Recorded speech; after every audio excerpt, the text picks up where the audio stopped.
Imagine a plant so valuable that the Romans stored it in the imperial treasury alongside gold and silver.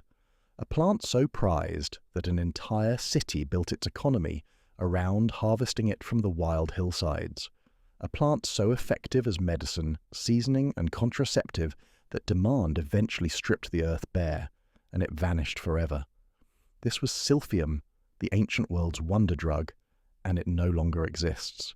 So sit back, grab a cup of tea, and get ready to discover what made this mysterious plant worth more than precious metals, learn why the Romans could never figure out how to cultivate it, explore the theories about what finally drove it to extinction, and understand what the loss of Silphium 2,000 years ago tells us about humanity's relationship with nature and the irreversible consequences of resource exploitation. The story of Silphium begins in a narrow strip of land along the Mediterranean coast of North Africa, in the region the Greeks called Cyrenaica, roughly corresponding to the eastern part of modern Libya.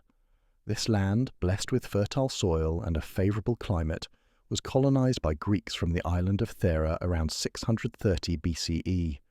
They founded the city of Cyrene, which would become one of the wealthiest cities in the ancient Mediterranean world. The source of that wealth was not gold or silver, not grain or olive oil, but a single plant that grew wild in the hills surrounding the city: Silphium. What exactly was Silphium? Ancient sources describe it as a member of the giant fennel family, what botanists today call the genus Ferula. It had a thick stalk, feathery leaves, and produced clusters of yellow flowers. The entire plant was useful. The stalks could be eaten as a vegetable, the leaves used for fodder, the roots prepared as medicine. But the most valuable part was the sap, a resinous substance that the Romans called laser or laser-pyxium. This sap, collected by making incisions in the stalk and roots, was the concentrated essence of Silphium's power, and it commanded astronomical prices in the markets of the ancient world. The economic importance of Silphium to Cyrene cannot be overstated. The city's coins, minted for centuries, featured the Silphium plant as their primary symbol, the way a modern nation might put its most important industry or resource on its currency. These coins show the plant in remarkable detail: the thick stalk, the spreading leaves, and most distinctively the heart-shaped seed pods that have led some historians to speculate that our modern heart symbol may actually derive from the Silphium seed. When you draw a heart on a Valentine's card, you may be unconsciously reproducing the shape of a plant that went extinct 2,000 years ago. The earliest detailed accounts of Silphium come from Greek writers. Theophrastus, the father of botany and a student of Aristotle, described Silphium in his Enquiry into plants, written around 300 BCE. He noted that the plant grew only in a specific region of Cyrenaica, in a band extending about 125 miles along the coast and 35 miles inland. Beyond these boundaries, Silphium simply would not grow. This geographical limitation would prove crucial to the plant's eventual fate. Theophrastus also recorded something that would puzzle and frustrate ancient farmers for centuries. Silphium could not be cultivated. Despite the enormous profits to be made, no one succeeded in domesticating the plant. Seeds planted in prepared fields failed to germinate or produce stunted specimens. Transplanted roots withered and died. The plant seemed to require specific conditions, a particular combination of soil, rainfall, temperature, and perhaps symbiotic relationships with other organisms that humans could not replicate. Silphium would grow only where it chose to grow, and no amount of human effort could change that. This failure to cultivate Silphium meant that the entire supply depended on wild harvesting. Every stalk of Silphium, every drop of precious laser, had to be gathered from the hillsides where the plant grew naturally. The Cyreneans developed sophisticated systems to manage this harvest, attempting to balance current profits against future sustainability. But as demand grew, first from Greece, then from the expanding Roman world, the pressure on wild Silphium populations intensified relentlessly. What made Silphium so desirable? The ancient sources describe an almost miraculous range of uses. As medicine, Silphium and its sap were prescribed for coughs, sore throats, fevers, indigestion, aches, pains, warts, and a host of other ailments. Hippocrates, the father of Western medicine, mentioned Silphium in his writings, recommending it for various conditions. The plant was considered a cure-all, a panacea that ancient pharmacies stocked as an essential remedy. But Silphium's most famous and controversial use was as a contraceptive and abortifacient. Ancient sources, particularly Cyrenius of Ephesus, who wrote a gynecological treatise in the 2nd century CE, described Silphium as effective in preventing or terminating pregnancy. Women were instructed to drink a preparation of Silphium sap once a month, or to use it immediately after intercourse. The effectiveness of these methods is impossible to verify today, but the Romans clearly believed in them. Some historians have suggested that Silphium's contraceptive properties were the primary driver of its enormous value, though others argue that the plant's culinary and general medicinal uses were equally important. As a seasoning, Silphium added a distinctive flavour to Roman cuisine. The sap was grated or dissolved into sauces, added to dishes of meat and vegetables, and used to enhance a wide variety of foods. Ancient cookbooks mention laser as a key ingredient in many recipes. The flavour was apparently pungent and strong, comparable perhaps to a combination of onion, garlic, and the related plant Asafoetida, which eventually became Silphium's replacement in Roman kitchens. Those who could afford Silphium used it generously, those who could not made do with cheaper substitutes. The Romans also valued Silphium as an aphrodisiac. In a culture that prized fertility and sexual vigour, a plant that could allegedly enhance desire and performance while simultaneously preventing unwanted pregnancy must have seemed almost magical. This combination of contraceptive and aphrodisiac properties made Silphium particularly valuable to the Roman elite, who could afford to indulge their pleasures while controlling the consequences. By the time Rome absorbed Cyrenaica as a province in the 1st century BCE, Silphium was already becoming scarce. The centuries of Greek harvesting had taken their toll, and the wild populations were visibly declining. Yet Roman demand, if anything, exceeded what the Greeks had required. The empire's vast population, its sophisticated medical practices, its elaborate cuisine, and its appetite for luxury goods created an insatiable market for Silphium and its precious sap. The value of Silphium in Roman times is difficult to comprehend in modern terms. Pliny the Elder, writing his natural history in the 1st century CE, provides the most detailed ancient account of the plant. He records that Silphium was worth its weight in silver denarii, making it literally as valuable as money itself.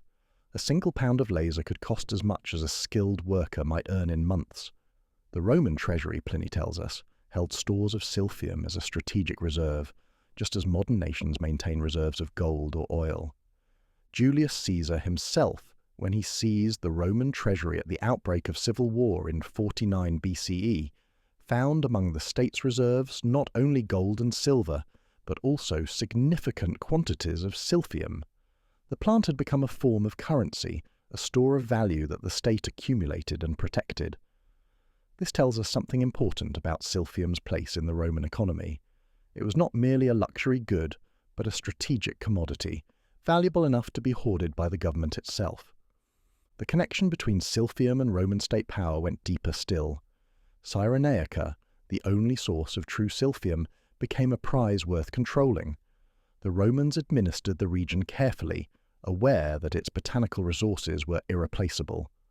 Trade in Silphium was regulated, and the revenues helped fill imperial coffers.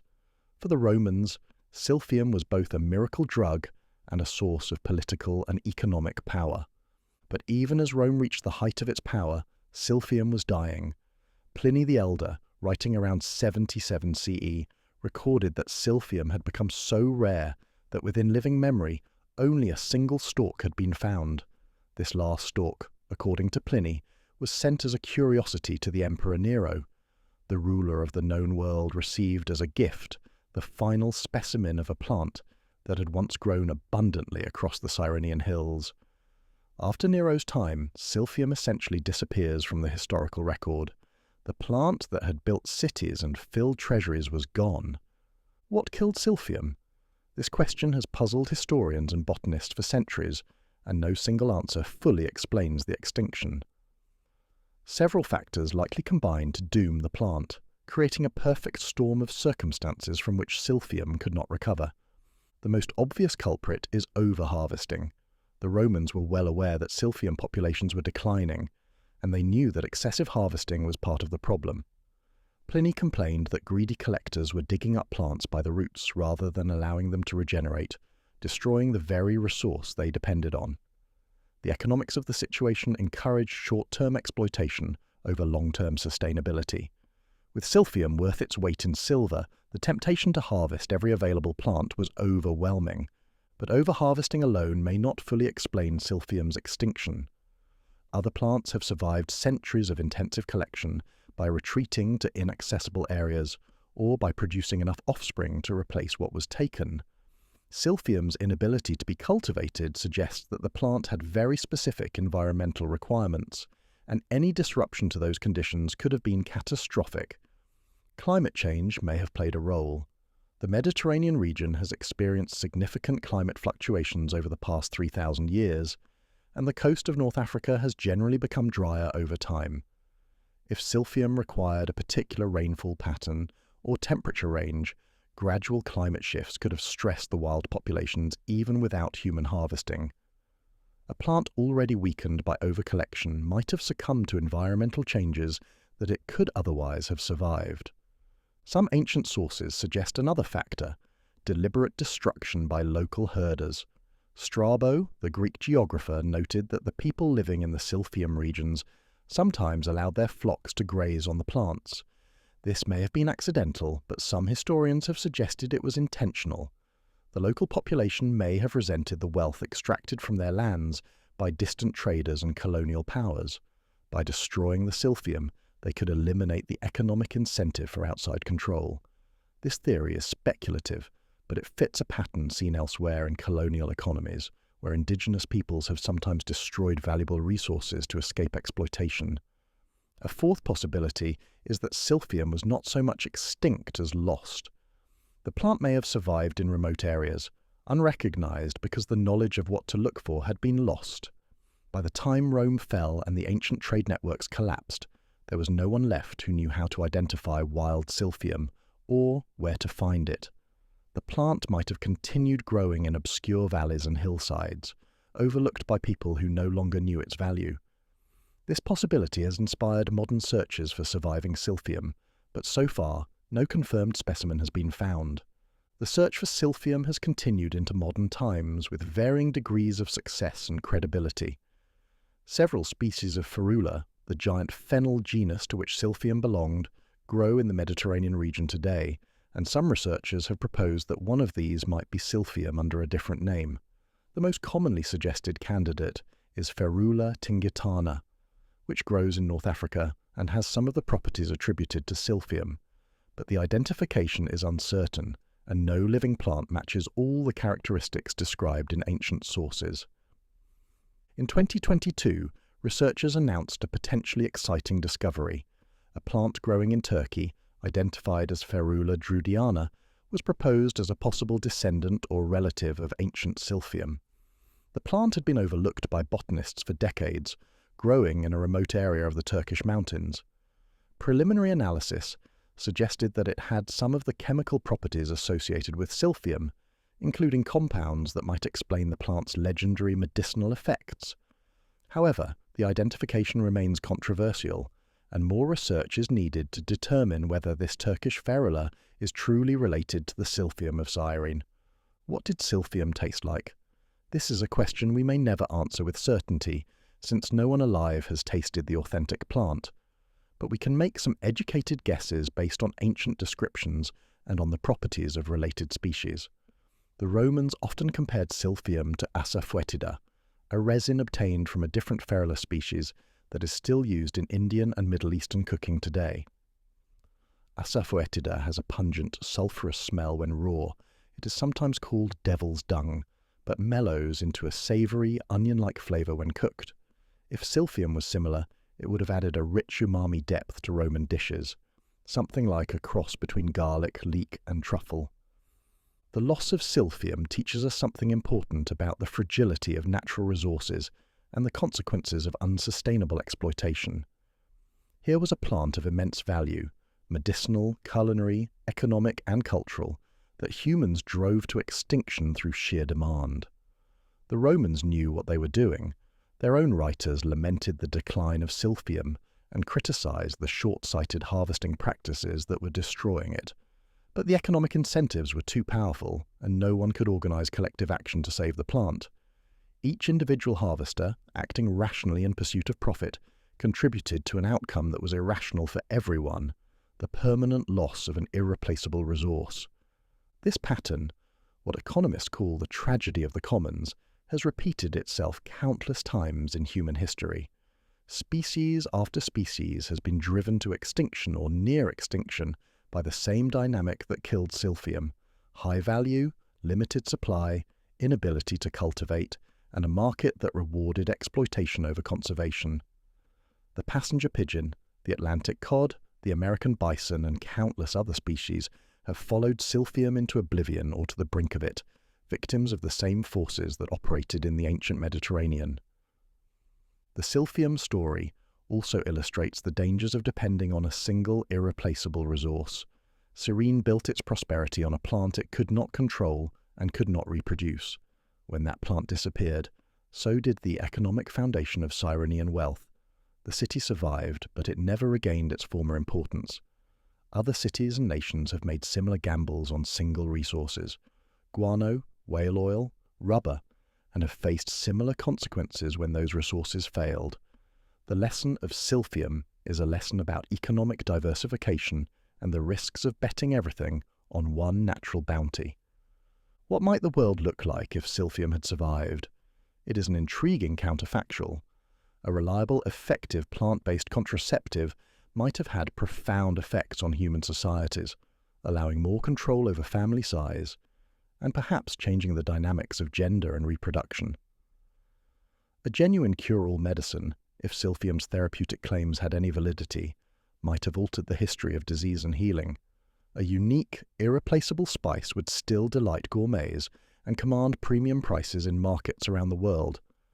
We will never know what we lost when Silphium disappeared.